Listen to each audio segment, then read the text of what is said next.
This is News 3 Now This Morning. Good morning, everybody, and happy Sunday. I'm Leah Lynchide. We will get to your certified forecast in just a few minutes, but first, to the day's top headlines. A man is in custody following an overnight stabbing in Janesville, just a block from the Rock River. Police say the 28-year-old victim was taken to the hospital, but is expected to survive. Police took a 27-year-old suspect into custody just a few blocks away from the incident. Janesville police also asking for some help this morning to find this man. They say he broke into a locked car outside of a Planet Fitness on July 15th and stole a purse. He later used a credit card from the purse at a Walmart in Beloit. Anyone who recognizes him should call police. And back in Madison, UW Health teaming up with legendary former Badger running back Monte Ball to help get more people of color vaccinated. Saturday's event tried to help increase the vaccination rate for African Americans living in Dane County. Right now, only about 36% of the black population has received at least one dose. That's almost 30% less than the white population in Dane County. Ball says that's why he wanted to step up and do his part. Yeah, UW Health just reached out and contacted me, and I was like, absolutely. I think it's important, and like I said, for everybody, but especially our black and brown communities are not trusting of this vaccine, and because of the information that's circulating around on social media. People who went to the event also had the chance to meet Ball and get a copy of his new book, which chronicles his personal battle with alcoholism, anxiety, and depression. Dane County is now seeing a substantial spread of COVID-19. That's according to the CDC's data. Dane County public health officials warned numbers were trending in that direction. The county has not implemented a mask mandate, but did recommend earlier this week that everyone mask up, regardless of vaccination status. And it's a similar story in Rock County, where public health officials are encouraging mask wearing as well. The county's public health officer sent out a note yesterday saying the recommendation is based on the latest data. She says she'd like to see some sustained improvement before modifying any more guidance. Now you can stay up to date on the latest mask recommendations in our area by downloading our Channel 3000 News app. It's free. You can find it in our app store. Well, it's not just Wisconsin. New COVID cases are up 150% across the country over the past 2 weeks. CBS News' Michael George breaks down the latest virus headlines. In Florida, now the nation's largest COVID hotspot, the CDC reports daily new cases surpassed 21,000 on Friday. Once it started getting pretty bad and my godmother got it and she had to go to the hospital, I just realized that it's time to step up, get a vaccine. And as the highly contagious Delta variant spreads nationwide, the new school year is fast approaching. We go back to school. It's going to be a very fun experience with half the people not wanting to wear masks. A lot of people that are unvaccinated and people that are coming to school that are sick. While vaccinated people have a strong level of protection, new Delta variant data, in part, prompted the CDC to reimpose its indoor mask guidance. Vaccinated people who do have a breakthrough infection are clearly capable of transmitting the infection to an uninfected person. So really, whenever there are people congregated together, you need to wear a mask. If you have young children at home, elderly or people with immune suppression, you probably want to wear a mask around them presently. This Sacramento, California restaurant owner says he understands mask mandates, but they come with controversy. People that don't like masks certainly let us know they don't like masks. And the massive Lollapalooza Music Festival is underway in Chicago. These are my negative COVID test from yesterday and his vaccination. My vaccination card. Amid worries that Lollapalooza could become a super spreader event, organizers are hoping performances stay front and center and that COVID is shut out. Michael George, CBS News, New York. Hospitalizations, by the way, are up about 74% over the past 2 weeks. Lawmakers inside the Capitol this weekend for a rare weekend session. Senate Majority Leader Chuck Schumer is begging the authors of the bipartisan infrastructure plan to finish writing that bill. Look, I understand that writing the text of a bill of this size is a difficult project. I've been part of many such efforts in the past, but I urge the bipartisan group to finish their work so we can begin the amendment process here on the floor. Senators expected the text of the nearly $1 trillion bill to be ready for review either late Friday night or early Saturday, but it wasn't done when the Senate opened Saturday morning. Once the bill is introduced, a draft circulating Capitol Hill shows it could be more than 2,500 pages long. Democrats in Texas are demanding new laws protecting the right to vote. A 4-day rally wrapped up this afternoon in the state capital of Austin. Texas Democrats halted a special session on voting rights earlier this month. That's expected to expire next week, and the Republican governor has pledged to schedule a new one.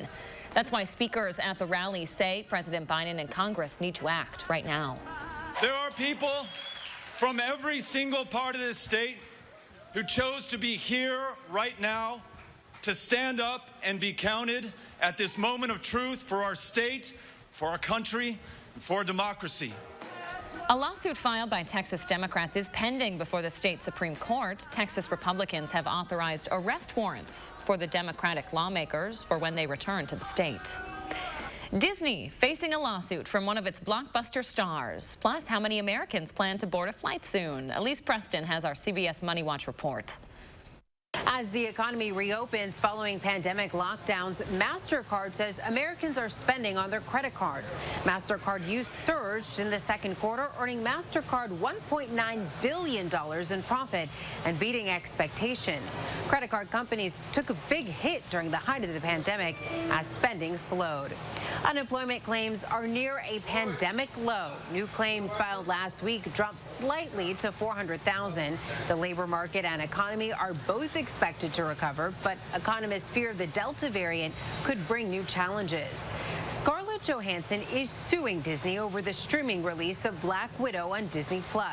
According to the lawsuit, the film star and executive producer says her contract guaranteed her a theatrical release, adding the simultaneous streaming release impacts her potential earnings. In a statement, Disney said there was no merit to the filing and that it shows callous disregard for the effects of the COVID-19 pandemic. A new survey breaks down just how much Americans are ready to get out the house. A poll from the online travel agent eDreams found the majority of Americans rank traveling as their most therapeutic pastime. More than half of those surveyed said they plan to take a short trip over the next few months, but many are still choosing destinations with fewer crowds. And that's your CBS Money Watch report. For more, head to cbsmoneywatch.com. At the New York Stock Exchange, I'm Elise Preston. 600 athletes from around the world are in Madison this weekend competing in this year's CrossFit Games. They range in age from 14 to 71, but one of the youngest competitors is from our area. Meet 15-year-old Riley Wilk. The Portage native put her skills to the test against other teens at the Alliant Energy Center this week. CrossFit officials say Wilk was one of only 2 Wisconsin athletes in this year's games.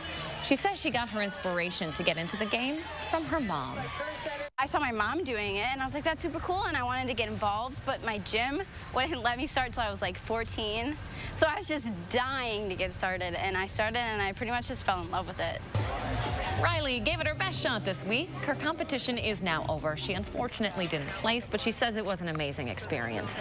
Coming up tonight on News 3 Now at 10, you can hear from Riley's mom and coach about her drive to compete at such a young age. Now, this year's games wrap up this afternoon. If you can't make it, though, there's no need to worry. We're going to be airing the finals right here on CBS later this afternoon. Live coverage starts at 1 o'clock. Okay, let's take a look outside on your hazy Sunday. It's a cool one, but the heat will return. Julian's tracking it in his certified most accurate forecast. Straight ahead. For the record, sponsored by MG&E, your community energy company. It's the back-to-school sale at Denver Mattress. Right now, save up to $100 on Doctor's Choice mattresses, any size, any model. Plus 4 years, no interest, and free shipping right to your doorstep. But hurry, the back-to-school sale at Denver Mattress ends soon.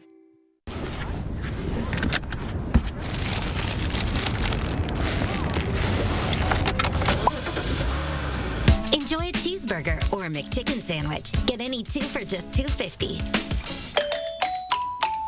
Is your credit score getting in the way of the things you want to do? Personal loans through NetCredit offer fast and flexible lending. Borrow up to $10,000 and choose repayment terms that work for you. You may even be able to build your credit history as you repay. NetCredit, a more personal loan.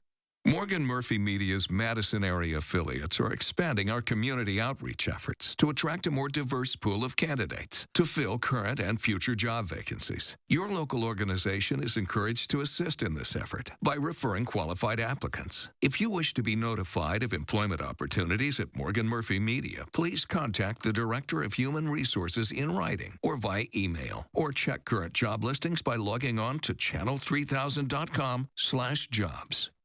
Wind, thunderstorms, lightning, severe weather is going to happen. The question is, will it be in your path? And how's it going to affect you?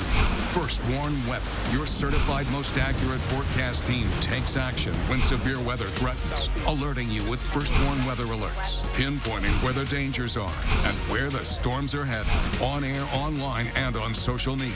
Trust Madison's certified most accurate First Warn Weather, keeping you ahead of the storm. It's the back-to-school sale at Denver Mattress. Right now, save up to $100 on Doctor's Choice mattresses, any size, any model. Plus 4 years, no interest, and free shipping right to your doorstep. But hurry, the back-to-school sale at Denver Mattress ends soon. Happy Sunday and happy August 1st, everyone. Now, here's our forecast for today. As we're looking for our Sunday morning going into early noon, we're going to be having an air quality advisory in effect for all of Wisconsin and for Minnesota. Again, for those who have any kind of respiratory or cardiac issues, make sure you limit your time outdoors during the morning. As we get into the afternoon, we're looking for that air quality to start to improve for us. But the 3 things we'll need to know: we're looking for a cooler next few days, and on top of that, dry conditions is going to be our trends. We're looking for a little bit of rain, little to no rain for the next week, and plenty of sunshine will be at our backs. As we go throughout the rest of our morning, as we saw from earlier, we are looking at plenty of dry conditions, and that's going to stick around throughout much of our Sunday. As we can see, not a whole lot of cloud cover. Clouds will start to begin to move in as we go into afternoon hours, but those temperatures are going to stay into about the middle to lower 70s for many of us. A bit warmer over towards Boscobel and Prairie du Chien, but until we get into the nightly hours, we're still looking at cooler conditions for us and a lot of clear conditions as well. Then as we go into our Monday, we're looking for it to be very similar to our Sunday. Now, in terms of the rain chances, we're not going to be looking at a whole lot of improvement until we get into maybe Wednesday and then next weekend, as we're looking for those 20% chances of seeing a slight chance of a thunderstorm or even some rain. Now, to plan our day, we are looking for those 70s to come into our afternoon hours. Sun will definitely be dominating our skies, but a little bit of cloud cover will be there as well. And for our next few days, as I mentioned, we are looking for a next cool one to stick around. 70s will be into our forecast for the next couple of days, and then we'll have that slight chance of rain start to pop up on Wednesday with warmer temperatures going into about the weekend. But then we'll really start to see and feel that summer heat once we get into the weekend. Around Saturday, we're starting off in those upper 80s with heat indexes that could hit into the 90s and even 100 degrees once we get into Sunday and going into the following week of Monday. And that'll do it for our forecast.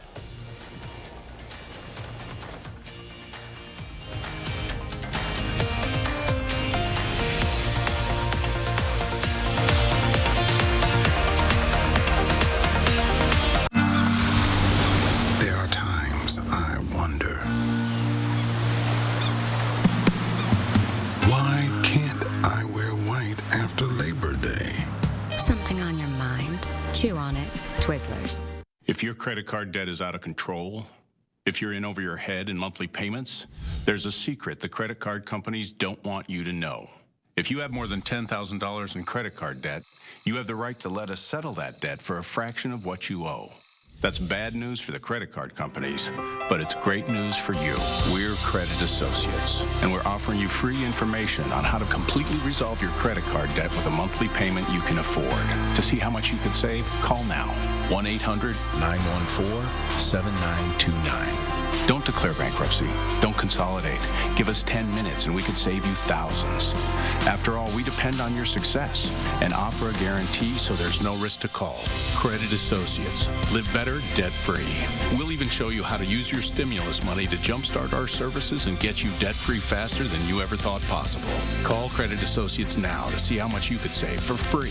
Call 1-800-914-7929. Why O-Cedar? Because when I get home, we like to play crocodile on the floor. O-Cedar Easy Ring removes over 99% of bacteria, even with just water. Easy and truly clean floors. O-Cedar, it feels great to feel at home. Reynolds Wrap makes it easy to cook and clean up meals in no time. So I didn't miss all the fun stuff. Easy Prep, Cook, and Clean with Reynolds Wrap. A News 3 Now investigation uncovered hundreds of workplace safety complaints during the pandemic. Just 12% were followed up with an inspection. Too many frontline workers were exposed to COVID. Taking action to get the information you deserve. News 3 Now investigates. We now present For the Record. Welcome to For the Record. I'm Naomi Kowles. Wisconsin Republican leaders tried once again this week to end the extra federal unemployment benefit early, which adds about $300 a week to the state's existing benefits. They failed to get enough votes to override the governor's veto. Now, for months, it's been a bitter partisan battle over whether to blame the worker shortage on this extra benefit. As I reported this week, the data itself and many economists studying it are fairly inconclusive on that link. I'm joined today by economist Noah Williams from UW-Madison. A couple days ago, he published research that did find a marginal increase in employment in some states that ended this benefit early. Noah, thank you so much for joining me today. Yeah, happy to join you. Let's start big picture. Why don't you describe the biggest top-line findings in the research that you published this week? Sure. So as you know, there's been a lot of discussion about the labor market in general, and in particular, the difficulty of firms in finding workers, so-called labor shortages that we've been seeing. And there's been debate about the contributions, what's driving these difficulties. So what I looked at was examining, there's now 26 states who have decided to end their participation in the federal enhanced unemployment benefits. And so I looked at the performance of the first 12 states which had ended their participation and compared it to the rest of the U.S., looking in particular at employment among lower wage hourly workers. So this is a private database, which was provided to us. And what I found was among these 12 states, shortly after they announced that they would be ending benefits program, their participation in the federal enhanced programs, employment started to increase relative to the rest of the U.S. And within about 3 weeks, employment was 1.5 percentage points roughly higher in these 12 states than in the rest of the U.S. And then that gap has remained relatively constant since that time. Now, what kind of gap does this fill in existing research, and how does this vary from some of the existing studies out there currently on the unemployment issue? So there's been, because of data availability, there's been relatively little so far looking at actual employment gains. So there's been a number of reports and studies showing that ending the unemployment benefits program did lead to reductions in unemployment claims. I mean, some of that's kind of built in, but even in the programs, the continuing state programs, which were not affected by ending the federal participation, there's been fewer people claiming benefits now. So it seemed like the inflow into unemployment had been abated or had slowed down in these states, relative to the rest of the U.S. But because employment data comes with a lag, there hadn't been much work, at least as of yet, showing that these people had actually, or that there had been much of an effect of people transitioning from unemployment to work. Absolutely. Now, you talked about this a little bit in your first response, but delve a little bit deeper for me into some of the methodology that you used when conducting this research. Sure. So what this is data provided by it's a time card company. So they track across the whole U.S. It's a sample of businesses, their customers, who are largely in hourly employment and mostly concentrated in the food service and accommodations industry. So this is the industry which has been hit hardest by the pandemic recession. And also because these are lower wage workers, they would be the ones who would be most in competition with any incentive effects from the enhanced federal benefit. Starting the announcements that these first announcements that by these states that they would be ending federal benefit came in the middle of May. And just plotting the data, you could see shortly thereafter a gap opening up between these states and the rest of the U.S. With employment growing, employment continued to recover across the U.S., but it grew relatively faster in these 12 states. Last question for you, Noah. How should non-economists, and when I say that, quite frankly, I mean politicians, how should they be understanding this research? It does seem like the labor shortage issue is really driven more by the supply side than the demand side. Right? We've seen record levels of job openings, but unemployment rates have remained, they've come down quite a bit, but they haven't changed that much over the past few months. So it seems like the issue is really more on the supply side. And then there's been a debate about, well, what are the causes of this? How large has been the impact, say, due to childcare, due to health concerns ongoing with the pandemic, and due to unemployment insurance benefits. So I think this research shows that the unemployment insurance benefits did contribute to these labor shortages, a notable, but I would say modest amount.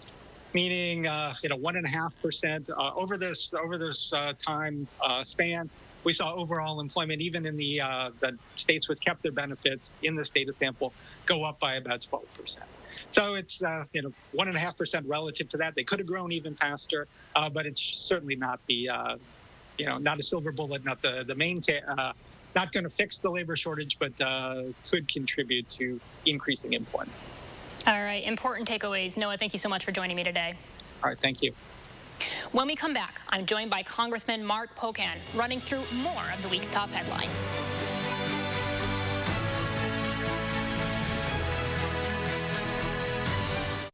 MG&E, building your community energy company for the future through the power of working together. Committed to cleaner, more sustainable energy, driven by innovation, fostered by shared values. Visit MGE2050.com. Unlock a summer of possibilities in a new Chevy. Expand your options and your perspective. Find your next adventure in a new Chevy. Make no monthly payments for the rest of the summer on all Silverado 1500 Crew Cab pickups. Plus, get 2.49% financing when you finance with GM Financial. And get $2,000 cash allowance. Are your taste buds ready for Madison Magazine's Summer Taste Tour? Starting August 1st through the 21st, tour the city of Madison to restaurants, breweries, distilleries, and wineries to sample and participate in Madison Magazine's scavenger hunt. Visit MadisonMagazine.com for a map of participating businesses and scavenger hunt details. Madison Magazine Summer Taste Tour, August 1st to the 21st. Taste the goodness. Sponsored by Schuster's Farm. Come out for Blooms and Butterflies starting August 6th. Live music, beer, wine, and taco cart. Visit SchustersFarm.com for tickets. I just don't think we should be telling people about this. This is embarrassing. Maybe if we keep turning right, people would only see the other side. It's a great idea. Right? Come on. This is bad. AT&T is selling it. I don't want to drive that thing around. Don't buy it. For internet without limits, choose Spectrum Internet. MG&E, building your community energy company for the future through the power of working together. Committed to cleaner, more sustainable energy, driven by innovation, fostered by shared values. Visit MGE2050.com.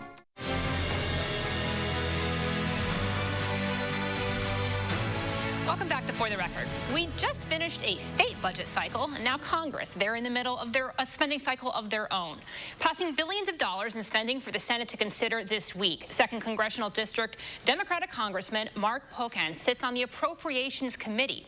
He's helping write these bills for how the federal government spends its money. Thanks for joining me today. Well, thank you. Thanks for having me. So, first of all, how big of an increase do these bills represent from past spending cycles?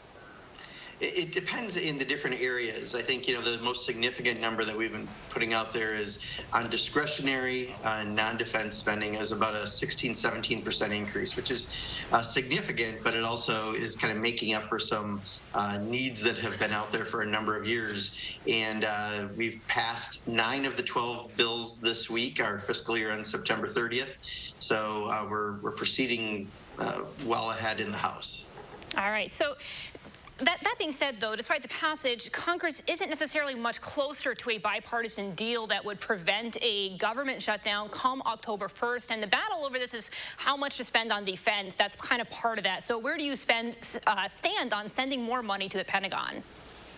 Well, first of all, there's the House actions and the Senate actions, and the Senate hasn't really done anything yet in this area. So what traditionally has happened as of recent, unfortunately, is we'll get close to that September 30th deadline. The Senate usually doesn't do their work. We've usually done the lion's share of our work in the House, and then we'll go to a conference committee. There could be a continuing resolution to keep government open.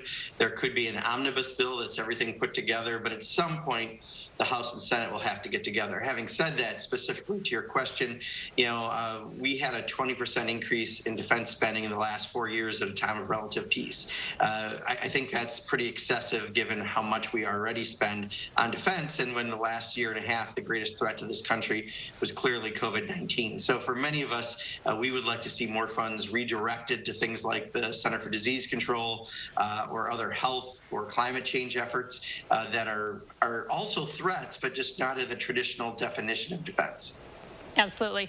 So this is the first cycle in a decade that lifts the ban on earmarks, allowing you to get more money set aside to fund things like second congressional district projects. I know some of those projects that you've gotten funding for. So I wanted to ask you about this, though. Former President Barack Obama actually opposed earmarks, saying people, quote, deserve to know that special interests aren't larding up legislation with pet projects, end quote. So there's been like this decade-long ban on it. Where do you stand on this now? How are you protecting from those special interests? Yeah, so I served last session on the Modernization Committee, and in a bipartisan way, we came up with a way to address those concerns. One, they have to be transparent. You have to put your name to them. You have to post it to your website. You can't have any financial relationship with the entity. Two, we limited how much to the total budget there are for these types of things. And three, they can't go to private companies. They can only go to governments or nonprofits. So we've really cleaned up what any of the perhaps previous concerns were. At the same time, a member of Congress knows their district probably better than a bureaucrat sitting in a cubicle in Washington, D.C. So, Democrats and Republicans in the House voted to move ahead with these. And I think, it's really going to help the process move hopefully a little better. We'll find out later this fall. But it certainly helps direct funds to needs that are greatest in our communities. All right. One last question for you, pivoting a bit. Your Milwaukee colleague, Congresswoman Gwen Moore, she endorsed in the Senate race in the primary this past week. Do you plan to make an endorsement in a Democratic primary for Senate? There's a lot of great candidates running for the Senate right now. We're very fortunate. I think I'm going to take the same role I did in the governor's primary a few years ago, which is I want everyone to remember that the person they're trying to beat is Ron Johnson and not each other. And if I see anyone, I think, do anything that I think is unfair or going a little beyond the fairness line, I'll be there to criticize, and I'll be an equal opportunity criticizer. So I want to make sure that at the end of the day, Democrats are running a good primary and the best person can come through, whoever that person is. And right now, my intention is to try to play that referee role. All right. Congressman, always good to talk to you. Thanks for joining us today. Absolutely. Thank you. All right. You can recap all these conversations online at